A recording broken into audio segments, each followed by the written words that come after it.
नमस्कार, मैं हूं सत्यम पंचोली और आप देख रहे हैं आप अभी तक न्यूज। बहुजन समाज पार्टी को अपने खिसकते जनाधार और आर्थिक संकट का सामना करना पड़ रहा है। पार्टी से जुड़े लोग और आर्थिक मददगार भी किनारा कर रहे हैं। बसपा अब अपने पुराने फार्मूले पर लौटते हुए ग्रास रूट स्तर पर लोगों को जोड़ने की कोशिश करेगी। इसके लिए छोटी सभाएं और सामाजिक एकजुटता वाले कार्यक्रम आयोजित किए जाएंगे। न केवल कोर वोटर बल्कि बसपा को आर्थिक मदद करने वाले भी अब उससे किनारा करने लगे हैं। अपनी खोई राजनीतिक जमीन बचाने की कोशिश में जुटी बसपा को अब इनके छिटकाव की चिंता सताने लगी है। सूत्र बताते हैं कि विधानसभा उपचुनाव के बाद पार्टी बहुजन समाज विचारधारा के छिटके हुए लोगों को जोड़ने की मुहिम छेड़ेगी। बीते दिनों बसपा प्रमुख मायावती की बैठक में उसके निर्देश सभी इकाइयों को दिए गए हैं। बीते एक दशक से अपने खिसकते जनाधार को बचाने की चिंता में जुटी बसपा के पास अब आर्थिक संकट भी है। पार्टी की गतिविधियों को संचालित करने के लिए वह बहुजन विचारधारा से जुड़े लोगों से आर्थिक मदद लिया करती थी। इसके अलावा अखिल भारतीय पिछड़ा व अल्पसंख्यक समुदाय कर्मचारी महासंघ और बहुजन समाज व्यापारी लोग पार्टी की आर्थिक मदद किया करते थे।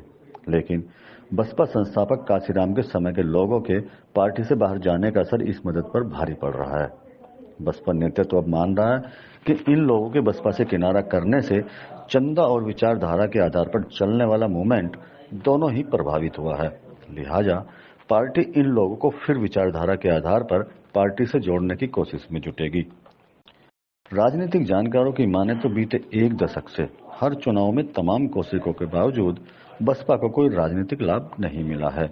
लिहाजा अब वे अपने पुराने फार्मूले की तरफ लौटने की सोच रही है। अकेले चुनाव में जाने के अलावा ग्रास रूट स्तर पर लोगों को बसपा की मूल विचारधारा से जोड़ने की कवायद चलेगी। बसपा प्रमुख मायावती ने पिछली बैठक के दौरान सभी कोऑर्डिनेटरों और पार्टी पदाधिकारियों को साफ कर दिया था कि उन्हें संगठन के विस्तार के लिए अपने प्रयास तेज करने होंगे। अपने लोगों के बीच ज्यादा से ज्यादा जाना होगा ताकि उन्हें किसी भी तरह की गलतफहमी से बचाया जा सके। लोगों को बताया जा सके कि उनके हक की लड़ाई केवल बसपा ही लड़ेगी, बाकियों को केवल उनको वोट चाहिए।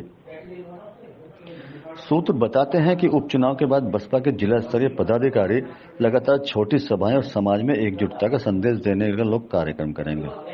इसका मकसद पार्टी की नीतियों को जनता के बीच ले जाना होगा। इन्हीं कार्यक्रमों में लोगों को बसपा प्रमुख के संदेश भी पहुंचाए जाएंगे। यह भी बताया जाएगा कि पार्टी उनके लिए किस मोर्चे पर कर रही है पैच। यह भी बताया जाएगा कि पार्टी उनके लिए किस मोर्चे पर क्या कर रही है। पार्टी के भीतर शीर्ष नेता के लोग अब मान रहे हैं कि पिछले कुछ समय से पार्टी की समाज के भीतर गतिविधियां कमजोर हुई हैं। इसका असर बहुजन मूवमेंट पर भी पड़ा है। ब्यूरो रिपोर्ट, आप अभी तक।